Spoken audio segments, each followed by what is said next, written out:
The crowd roars as the iron gates slowly creak open. A condemned man, clad only in a rough loincloth, trembles visibly as he steps into the blinding sunlight of the Colosseum's arena. The sand beneath his bare feet is already stained a rusty brown from countless spectacles before him, and soon it will drink more blood. From the opposite end of the vast amphitheater, another gate groans upward. A hungry North African lion bounds forth, its golden mane bristling, its eyes locking instantly on the only prey available. In the imperial box, the emperor raises his hand, savoring the anticipation of 50,000 souls who wait breathlessly for his decision. Then, he drops it. The spectacle begins. The man's scream is swallowed by the arena's roar as the lion lunges. Sand explodes beneath its claws.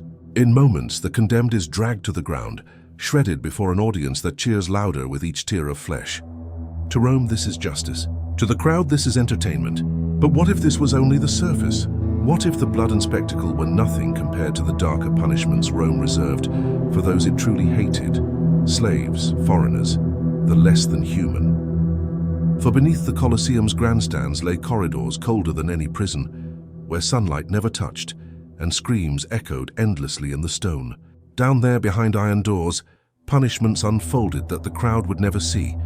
Rituals so disturbing that Rome's own senators ordered they never be written into official record.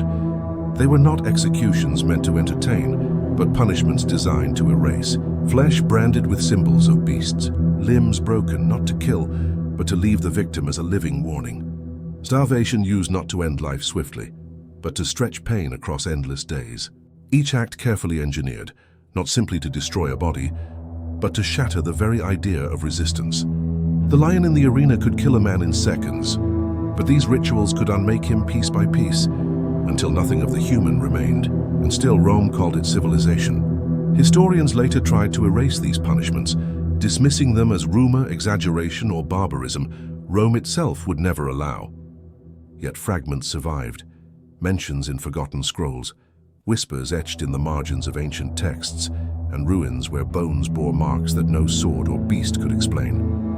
This is the story Rome never wanted told, the hidden punishments that reveal not glory but horror, secrets buried beneath the very stones of its empire. And tonight we will uncover them. The Colosseum still echoed long after the games had ended.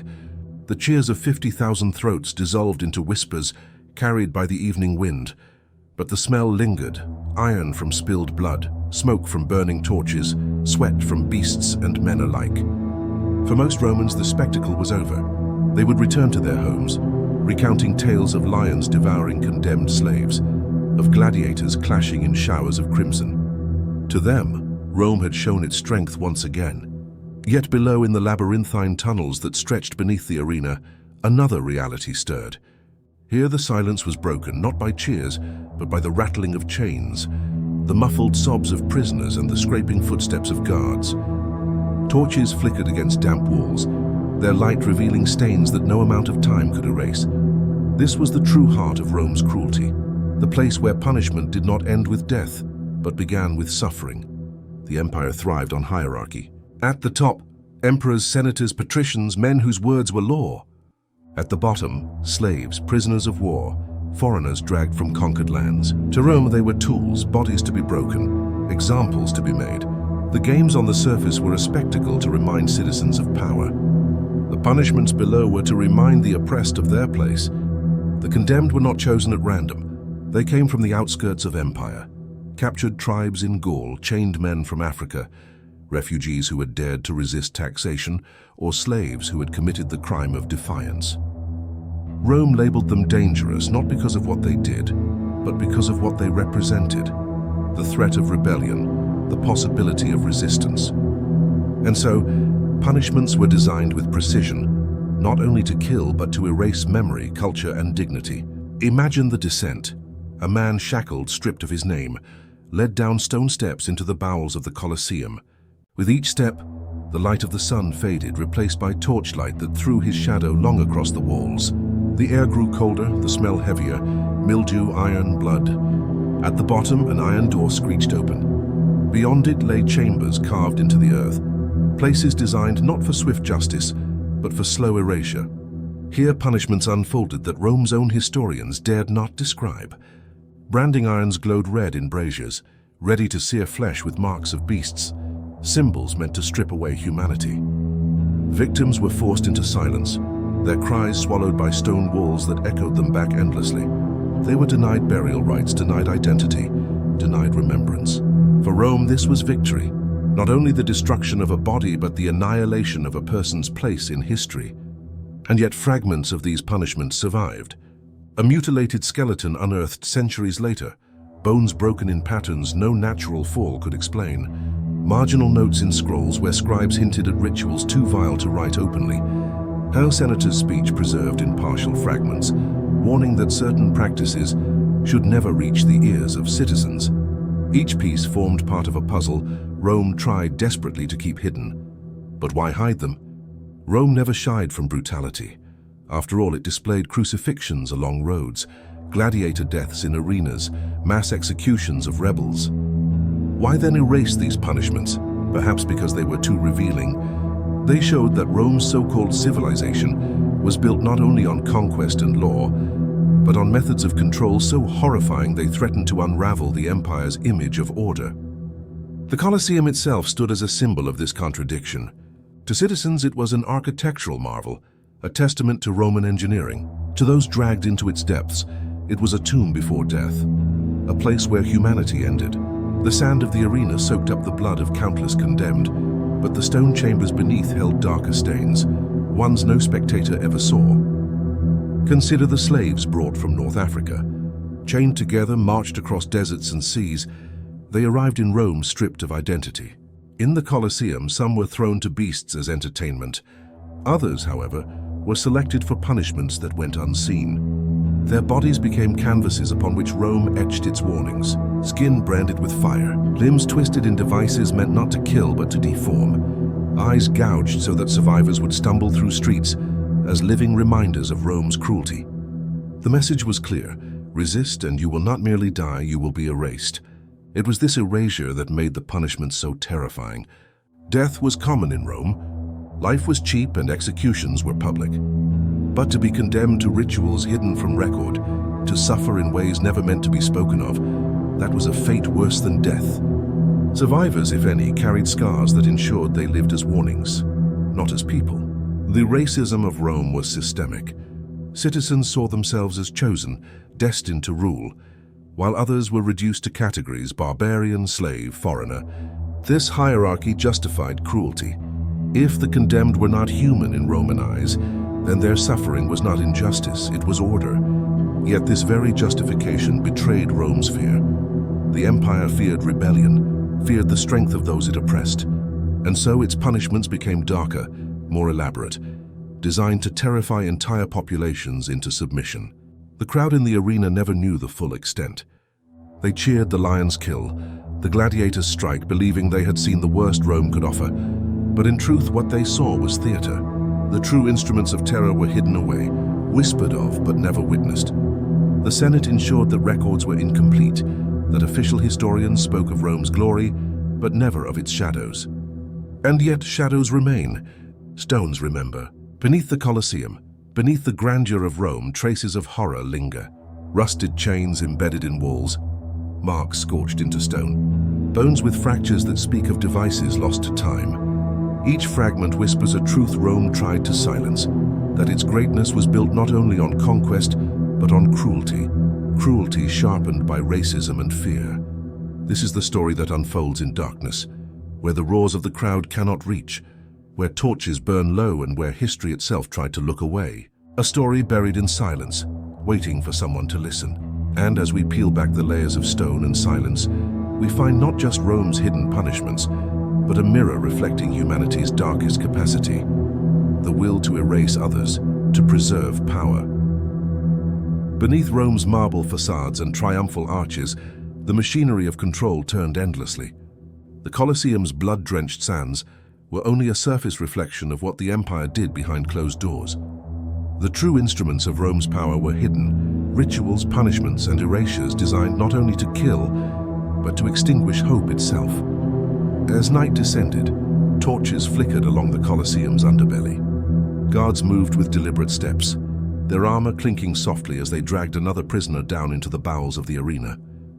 This man was young, his shoulders broad from labor in the fields of North Africa.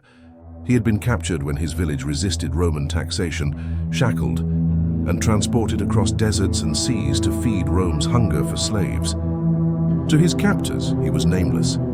To himself, he was the last of his family's line, a man who carried the memory of his people's freedom. It was that memory Rome sought to destroy.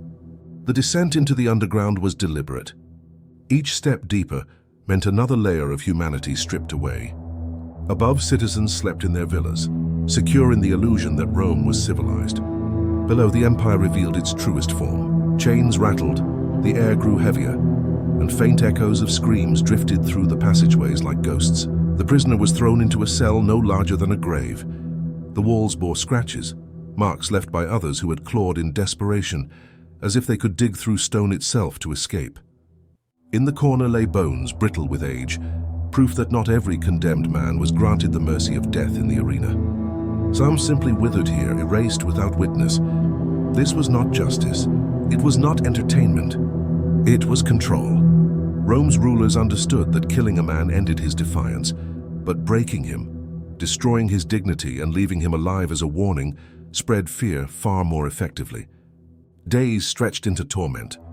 The young man was dragged before braziers where irons glowed red. Symbols of beasts were pressed into his flesh, burning away his name and replacing it with the empire's mark. He was no longer a person but property, his skin a proclamation that he belonged to Rome. His cries echoed through the corridors, yet no one answered. For the guards, his suffering was routine, an unremarkable act repeated countless times. But branding was only the beginning. Rome's cruelty was systematic.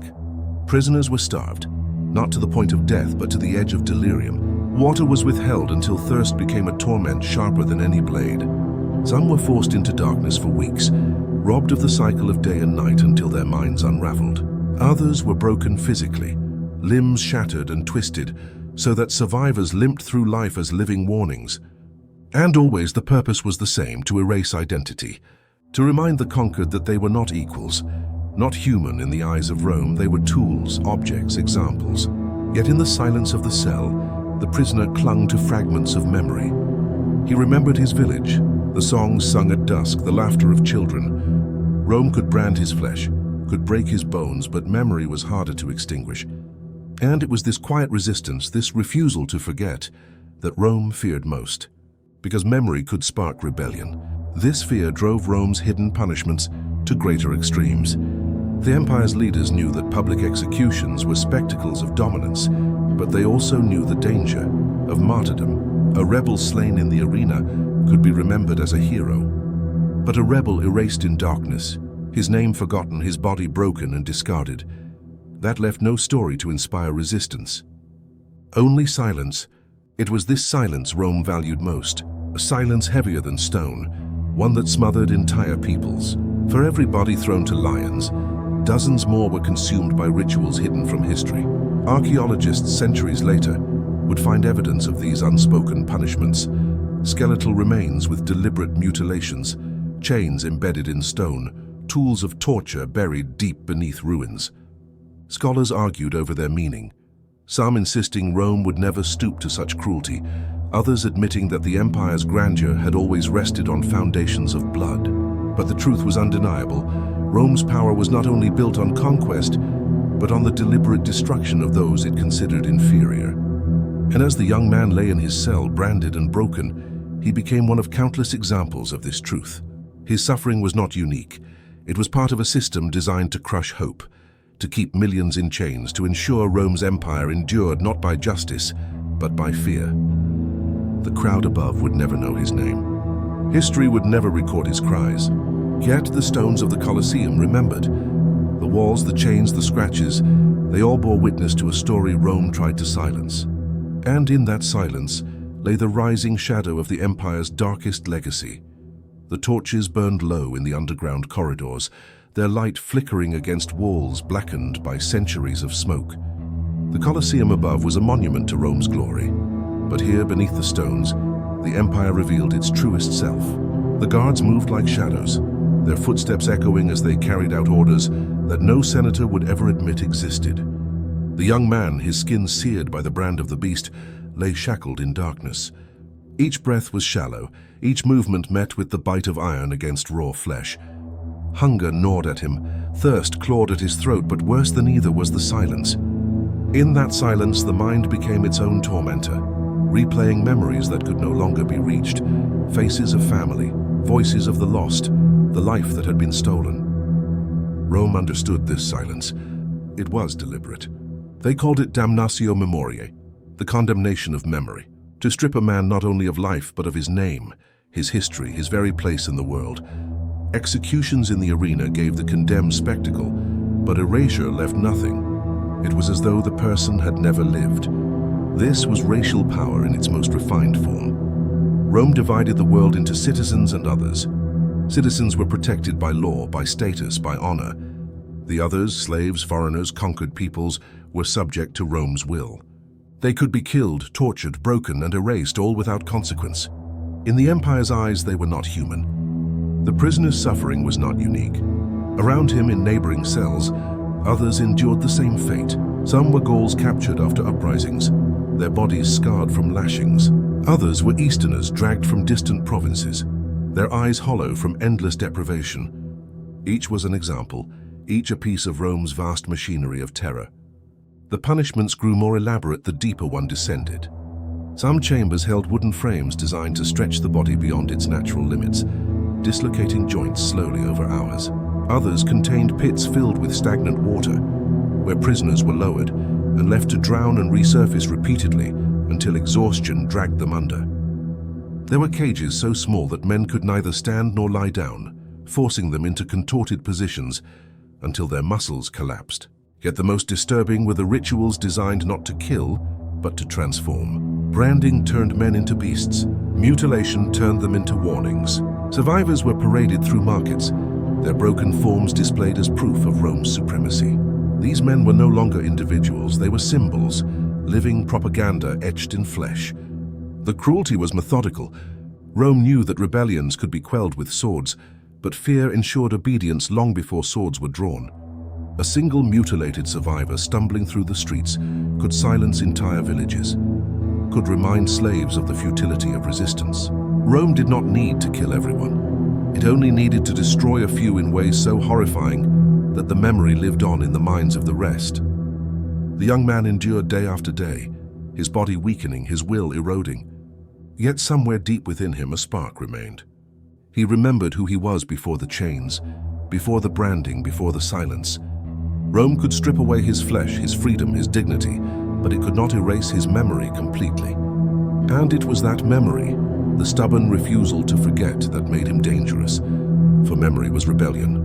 Rome feared this more than anything. History was written by victors, but memories lived in whispers, in stories carried secretly from one generation to the next.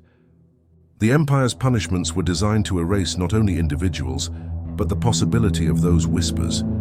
If no one survived with their humanity intact, then no story could be told. But history has cracks. Silence cannot hold forever. And even in the depths of Rome's cruelty, fragments survived. A Roman guard once scribbled notes in the margins of a personal diary, describing prisoners branded as animals, their screams echoing for days. Archaeologists centuries later uncovered bones with deliberate fractures, patterns too precise to be accidents. Inscriptions hinted at rituals erased from official accounts, punishments so shameful, the Senate demanded silence. Together, these fragments painted a picture darker than the arena above. The lion's kill was swift compared to what unfolded here. And so the rising action swelled, not just in the suffering of one man, but in the weight of countless voices silenced by Rome. Each scar, each broken bone, each erased name was a stone in the empire's foundation. Rome had built its glory not on justice, but on systemic cruelty sharpened by racism, by the belief that some lives were unworthy of dignity. The crowd above cheered the games, blind to what lay beneath. The senators spoke of law and order, careful never to mention the shadows. The emperor basked in power, his hand commanding life and death with a gesture. Yet the truth of Rome's rule pulsed in the underground chambers, in the cries no one recorded, in the silence that was never meant to be broken. And that silence, the silence of the erased, is what we now break. The smell of burning oil clung to the air, thick and acrid, as the torches were replaced for another night in the chambers below the Colosseum. The passageways here were not built for comfort, nor even for efficiency. They were carved for fear. Every brick, every chain, every echo of water dripping from cracks in the ceiling was designed to remind the condemned of what they had lost: freedom, humanity, and even memory. The young man, once strong enough to march for days without food, now shivered uncontrollably. His body was a map of punishments, brands seared across his chest, lash marks etched into his back, swollen wrists raw from iron cuffs. Each new day layered fresh scars over the old, turning him into a living testament of Rome's cruelty. But the cruelty was not random. It followed a rhythm, a grim pattern as precise as the beating of a war drum. On one night, the guards would drag him into the chamber of beasts, not to be killed, but to be mocked.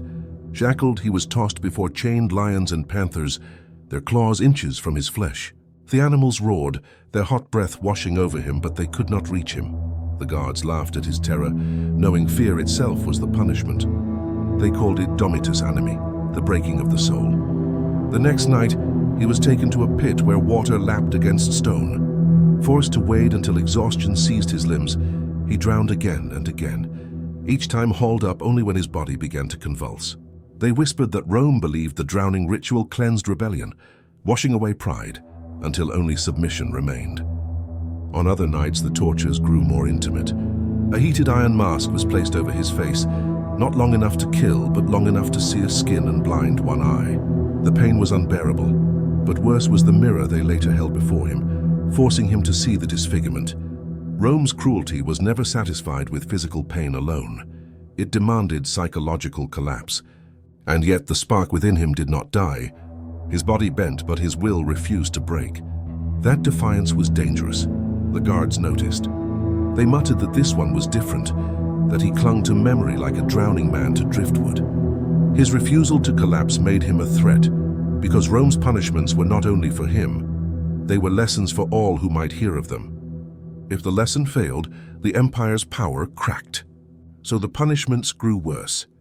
He was placed in a wooden frame, his limbs stretched until joints popped and sinews screamed. He did not scream. They sliced shallow cuts into his skin, sprinkling salt into the wounds. Still he held the silence. His silence was not submission, it was rebellion. The guards, frustrated, brought him before the magistrate who oversaw the punishments. The magistrate was a man of wealth and precision, his robes pristine even in the depths of Rome's underbelly. He studied the prisoner as though he were a failed experiment. "This one refuses to break," the magistrate remarked coldly. "Then he will serve a different purpose." That purpose was spectacle. The prisoner would not be allowed to die in obscurity. Instead, his suffering would be elevated, transformed into theater for the masses. Rome thrived on spectacle. It was not enough to kill. It had to kill with drama, with meaning, with symbolism that reminded every spectator of the empire's power. So the prisoner was prepared. His body was smeared with oils to mask the stench of rot. His wounds were crudely stitched so he could endure longer. He was clothed not in dignity, but in rags painted with dyes to mock his heritage. Chains bound his ankles, heavy enough to drag but not enough to immobilize. Above, the arena roared. Tens of thousands of citizens poured into the stands, eager for the next display. To them, this was entertainment. To Rome, it was propaganda. To the condemned, it was the final descent. The iron gates opened, and the prisoner was shoved into the light. The sun blinded him, its heat burning against his broken skin. The crowd jeered instantly, recognizing him as other, as the embodiment of defiance crushed beneath empire. But he did not fall. He stood, trembling, scarred, half-blinded, but standing. The crowd's laughter faltered for a moment, confused by his refusal to collapse. Even Rome's cruelty had not stolen his final act of resistance. Then, from the opposite gate, the machinery of spectacle revealed itself. Not a lion this time, not a gladiator. Something far worse. A wooden construct was wheeled forward, an immense cross rough-hewn and splintered. At its base lay spikes and hammers, crucifixion. Rome's most infamous punishment, reserved for rebels, slaves, and those it wished to erase with finality.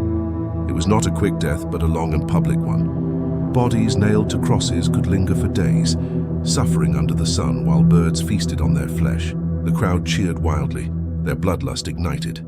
They knew what was coming. The guards seized the prisoner, forcing him down. Nails were pressed against his wrists. Hammers were raised.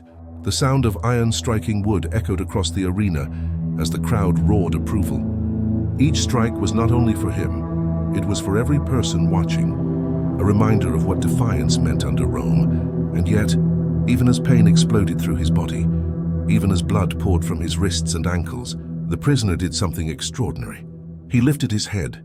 His one good eye scanned the arena, locking onto the faces of those who watched. He did not scream. He did not beg, he stared.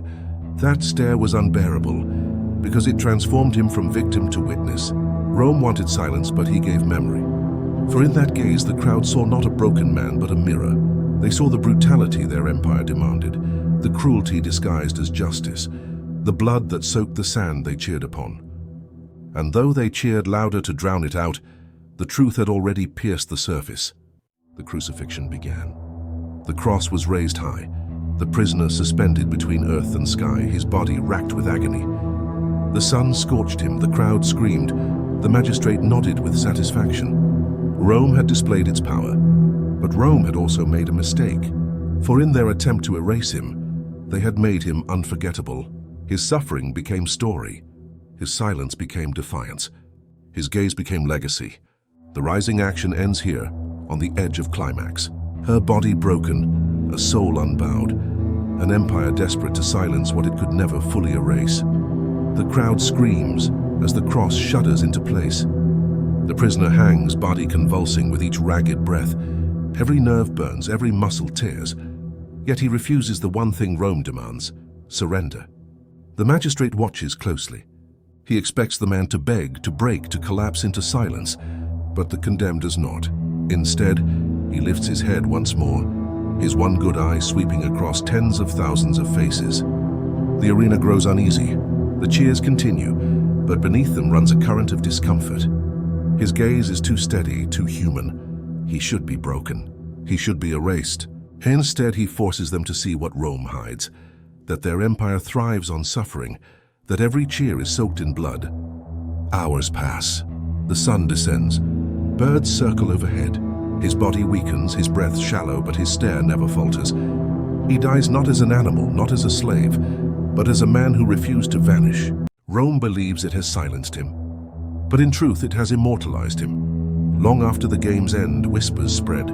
Slaves speak of the man who died without breaking. Mothers tell their children of the rebel who stared down Rome. The magistrate's records omit his name, but memory survives in secret. Generations later, fragments remain, bones scarred by nails, inscriptions erased yet half legible, diaries that describe a prisoner's defiant silence. Each piece testifies that cruelty can destroy bodies, but not memory. This is the hidden legacy of Rome, an empire that ruled through fear, erasure, and racial cruelty. Yet even at its height, it could not extinguish the fire of resistance. One man's gaze was enough to fracture silence, to carry memory through centuries. And now, as we tell his story, the silence Rome demanded is broken forever. If fear built empires, what happens when memory refuses to die?